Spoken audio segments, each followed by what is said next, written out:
No nie będziecie wy mi w koparce paliwa szukać, koledzy. Zrobiłem jak to po swojemu, odpowiednie żelastwo, odpowiedniej grubości. Jest kłódeczka, a nawet jak gdzieś w pole jadę, to nawet 2 kłódki zakładam. Obornik to nawóz, trawa będzie lepiej rosła.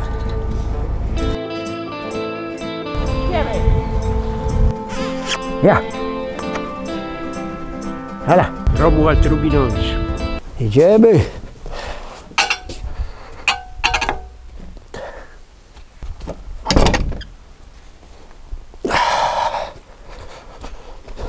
Będę odwalał obornik koparką. Muszę zabrać deskę, po której się wyjeżdża taczką, żeby po prostu nie przeszkadzała koparce. Ostrożnie, tu ostrożnie. Bo może być tu, wiadomo, przy oborze cieknie gdzieś woda gnojowa.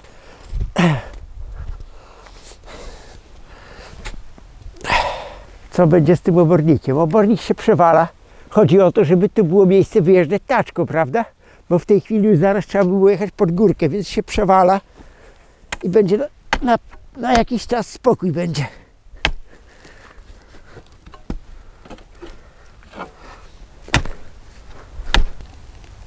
Oho, marzła,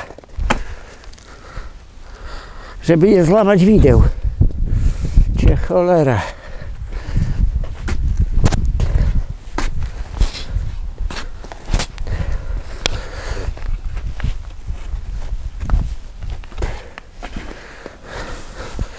Aha.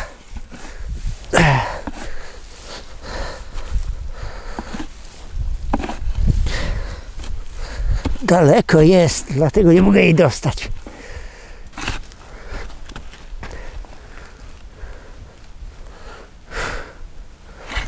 Tracie licha. Co to znaczy? Co to znaczy lód? Przymarzła.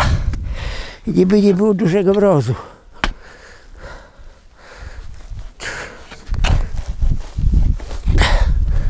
Hopla, hopla.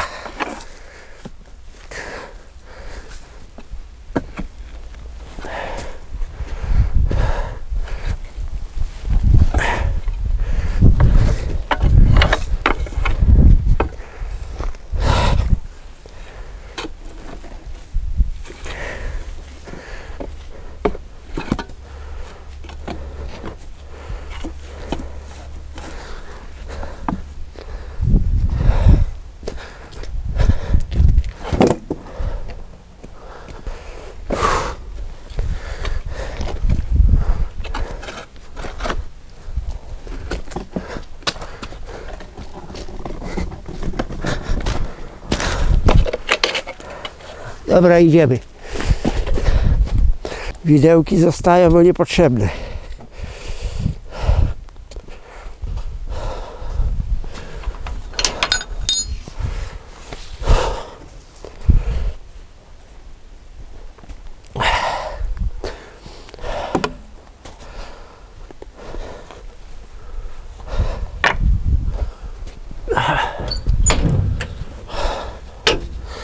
Trzeba używać koparki, żeby odwalić obornik.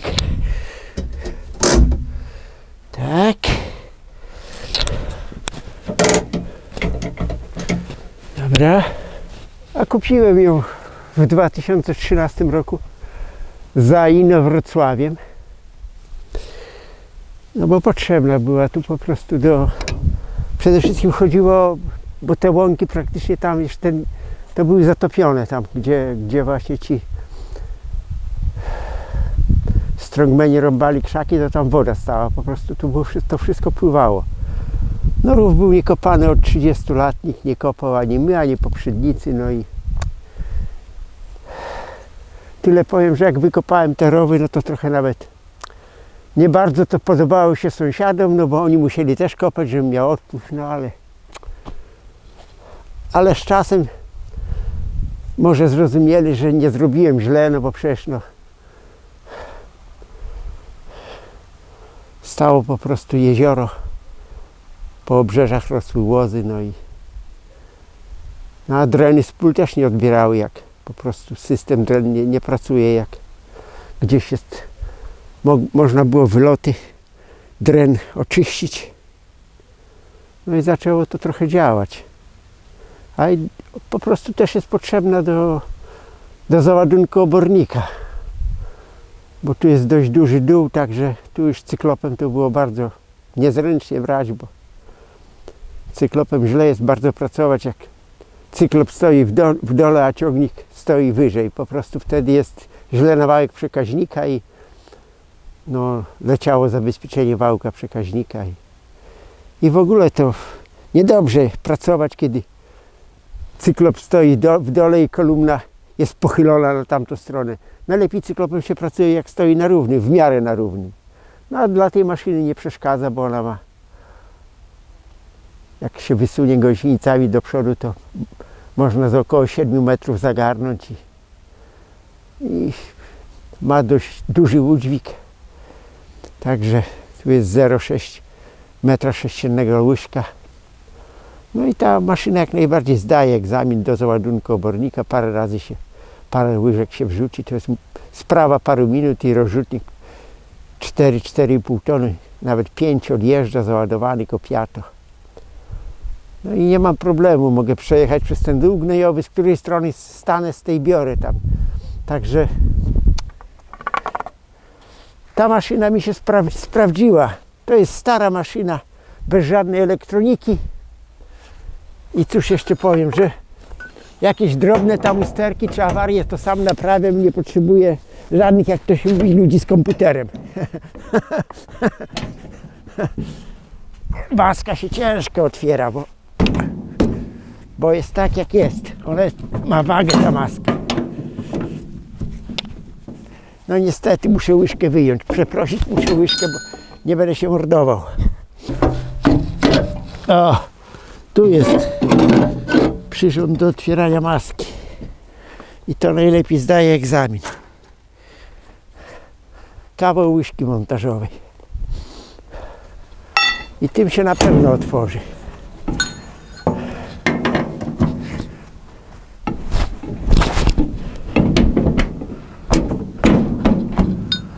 Tak, i teraz możemy brać. Hop.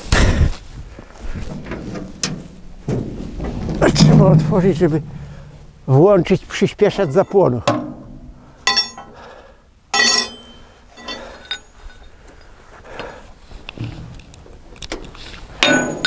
Jest. Jeszcze jedno muszę zwalić.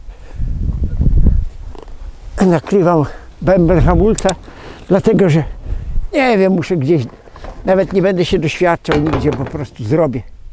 Mam zamiar zrobić tu osłonę, bo bez osłony to po prostu dostaje się, bęben ma otwory chłodzące. W bęben hamulca obrotu maszyny dostaje się, w szczęki dostaje się woda, no i po co mają gnić sprężyny i tak dalej. Więc wrzucam tutaj sobie, jak przyjadę, tą gumę i mam z głowy. I szczęki ani sprężyny mi nie gniją. Ale powiedziałem sobie, że w najbliższym czasie zrobię tam na ten bęben osłonę. Kawał blachy okrągły, przykręcić na bęben, żeby się obracał razem z bębnem i wszystko, spokój.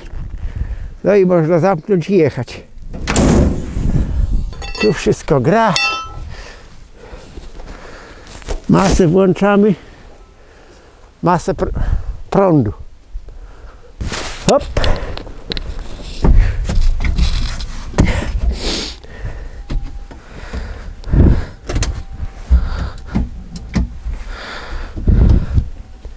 Maszyna w ruch.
zobaczyć, żeby nie zaczepić za oborę.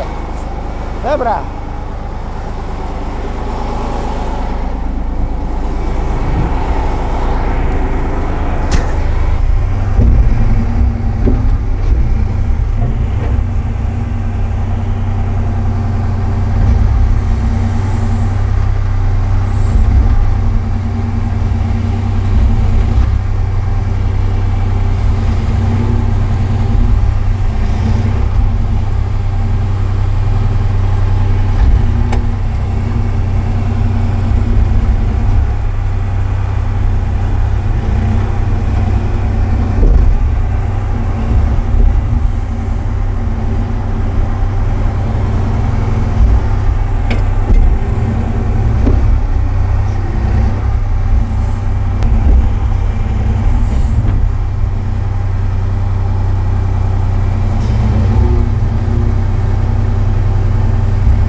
Wystarczy.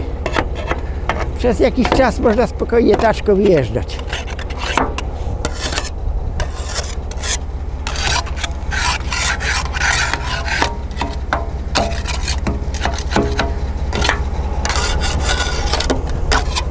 Z grubsza zgarnąć, a deszcz i śnieg umyje.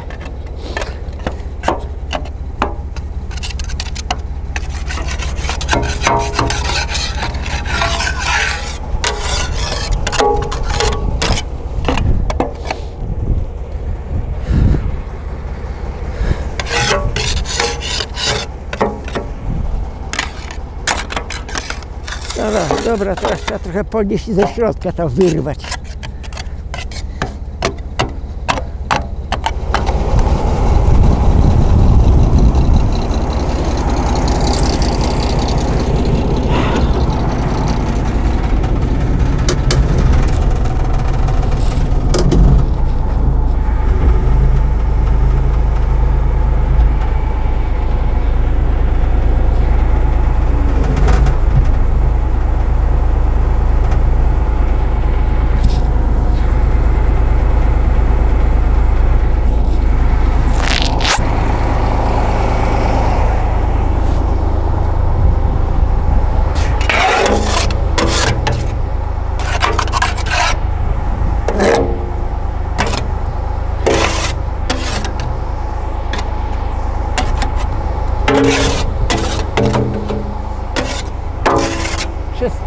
Przez otwory widać kamerą.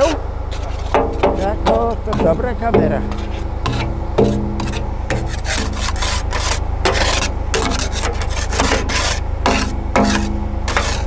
Uwaga, uwaga, uwaga.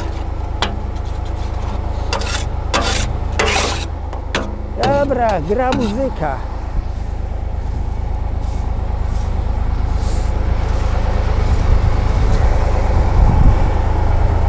Obornik to nawóz, trawa będzie lepiej rosła. Prawda?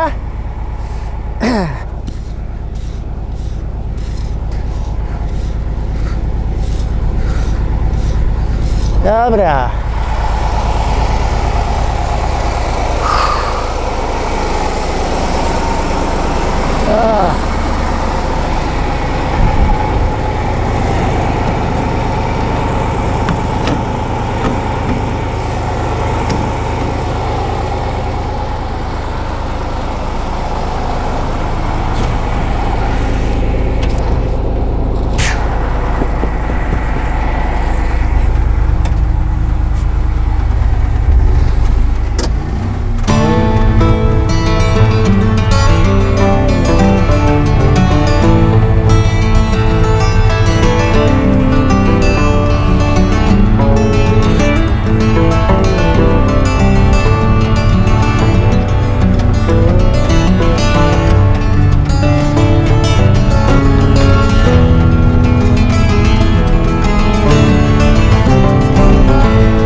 Trzeba bym tę chybeczkę dostać.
O, tu parta.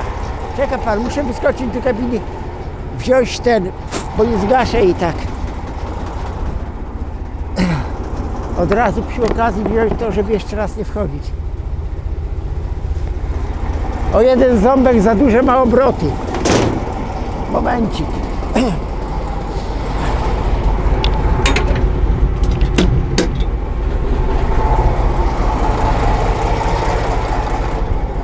Uparta bestia. Jako jeden ząbek ma za dużo, to nie zgaszę jej. Bo ma ciut za długą linkę. Trzeba będzie podregulować.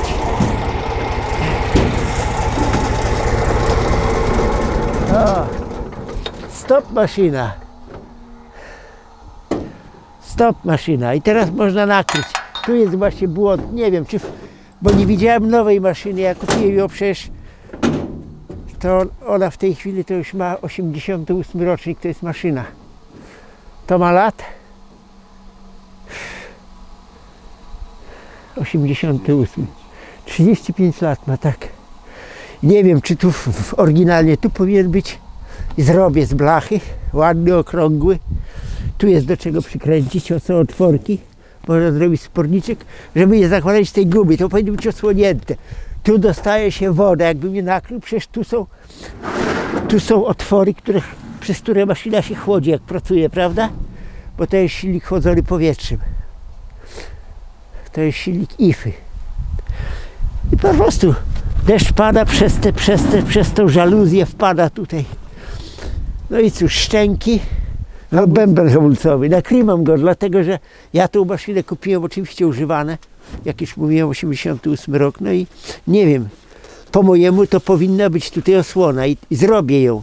Bo jak pierwszy raz zrobiłem hamulca, jak ją kupiłem, to regenerowałem bęben, bo hamulec blokował mi się.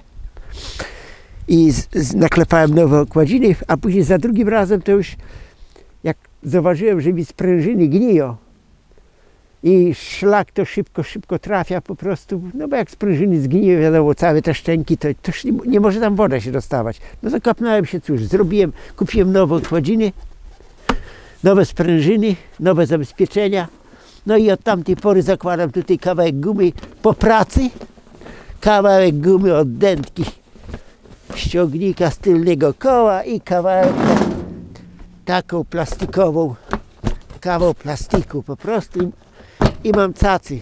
Już mi woda na hamulec nie zacieka, ale powiedziałem, zrobię tutaj okrągłą blachę ładną na wspornikach, żeby po prostu nie zakładać i zdejmować gumy, ona będzie tutaj na stałe. Ma się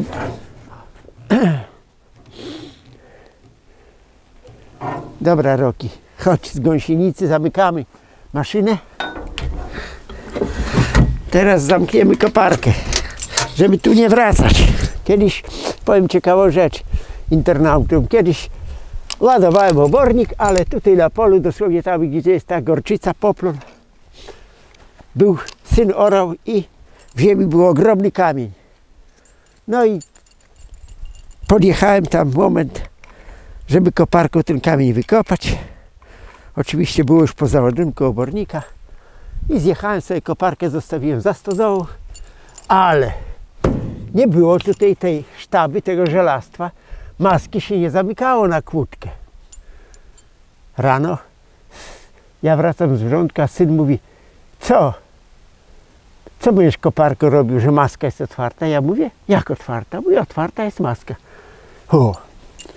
My do tego po prostu byli w nocy złodziejaszki, myśleli, że jest pełny zbiornik paliwa nabumblowany, a tam na dnie było tylko troszkę, ale nie wskoczyła mi na miejsce. O, tu uparta. I cóż, no nie mogę założyć kłódki, jakie to uparte. I z tej złości, wie pan, że nie znaleźli paliwa, więc ukradli korek wlewowy albo wyrzucili gdzieś w krzaki. Korek wlewu paliwa. A tu jest taki bardzo duży korek. No i syn zamówił na internecie ten korek. 60 zł on kosztował, pamiętam.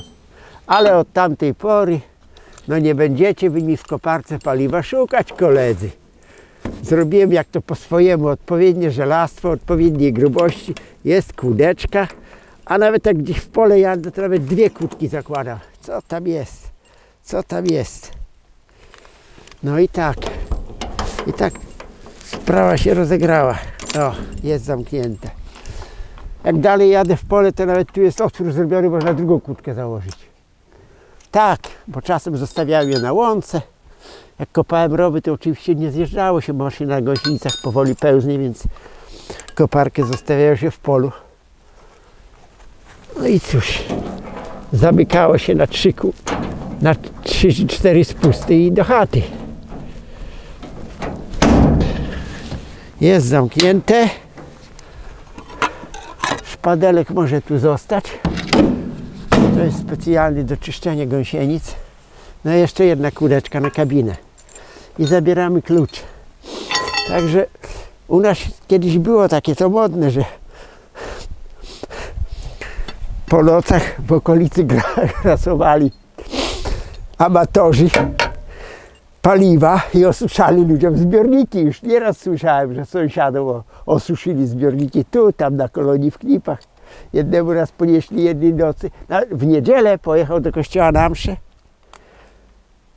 Coś on mówił, 260 litrów paliwa wyparowało. Beczka stała w podwórku przy szopie z paliwem. W jednej było 200 litrów, a w drugiej tam było z 60.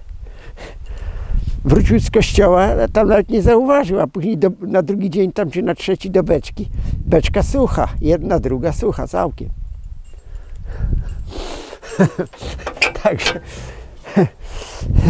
i to już było nagminne, był taki czas, że grasowali masowo. No ale cóż. Dobra, zamknięte, możemy iść. No po prostu obornik się po to wyrzuca, żeby łatwiej było wyjechać taczką. Wiadomo, idą święta, no żeby święto wpychać taczkę do góry na pryzmę ciężko, prawda? To lepiej wybrać obornikiem. Tam się troszeczkę na brzegu z równowidlami położy się deskę jedną i się kolejno będzie jechać na ten dół, który tam powstał. Po to się odrzuca po prostu, żeby było więcej miejsca na pryzmie. No już dzisiaj trochę tu nie chcę trzymać kamerzysty, bo powinienem ten obornik był trochę łyżką z góry tak przycisnąć. Ja tak robię, że zamkniętą łyżką po prostu, tak jak tu na brzegu jest to równane, tak tam powinienem, ale dzisiaj już nie będę tam, jak to mówi, marnował czasu, bo dla kamerzysty, więc jeszcze do wiosny to może tam gdzieś w miesiącu marcu, to może drugi raz będę musiał trochę odrzucić i to pryzmę tam uklepać, a na wiosnę pójdzie na pole. Właściwie to już można w marcu, bo teraz jest są takie wymogi unijne, że na zimę się nie orze na głęboko. Muszą zostać tak ścierniska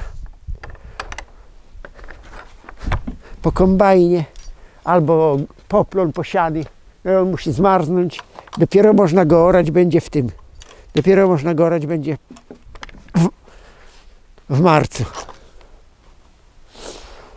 Kiedyś było zawsze orane na zimę, teraz się na zimę nie orze. Ze względu na erozję gleby. Bo uczeni doszli do tego, że zaorane pole to później tak przychodzą wiosenne, wiadomo, puszcza, śnieg, tam deszcz, później zrywają się wiosenne wiatry i tą wierzchnią warstwę po prostu gdzieś tam ona jest wypłukiwana, wydmychiwana przez wiatr. No, to się nazywa erozją gleby. No nie będziemy kamerować tego. Dobra, po robocie. Ale uczeni kiedyś mówiło się, o koniecznie trzeba pole na zimę zaorać. No wszyscy, ja też orałem na zimę, na głęboko, zostajało się w ostrej skibie. Teraz tego się nie robi po prostu. Koniec. Dziękuję.